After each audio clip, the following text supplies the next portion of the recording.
بندہ جو بوئے وہی کاٹے گا، اور جیسا عمل کرے ویسا ہی بدلہ ملے گا۔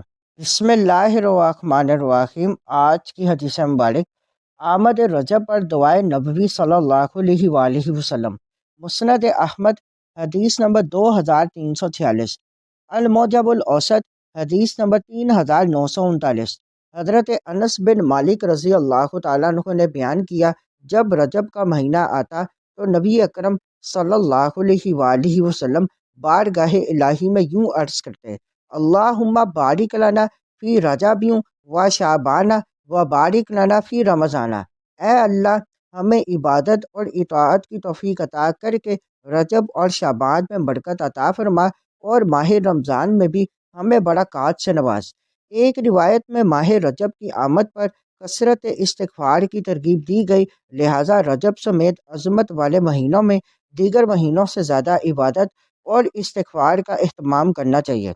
صوفیہ کرام نے فرمایا، رجب بیج بونے کا مہینہ ہے، شعبان پانی دینے کا، اور رمضان فصل کاٹنے کا مہینہ ہے۔ بندہ جو بوئے وہی کاٹے گا، اور جیسا عمل کرے ویسا ہی بدلہ ملے گا۔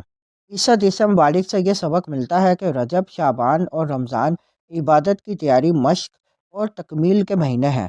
نبی کریم صلی اللہ علیہ وآلہ وسلم خود ان مہینوں کے آغاز پر برکت کی دعا فرمایا کرتے، جس سے معلوم ہوتا ہے کہ نیک اعمال کے لیے اللہ سے توفیق مانگنا بھی سنت ہے۔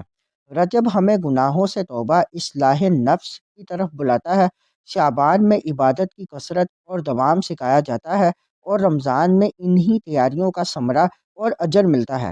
اس لیے جو شخص رمضان میں حقیقی فائدہ چاہتا ہے، اسے رجب ہی سے اپنی نیت، عادت اور اعمال درست کرنے چاہیے۔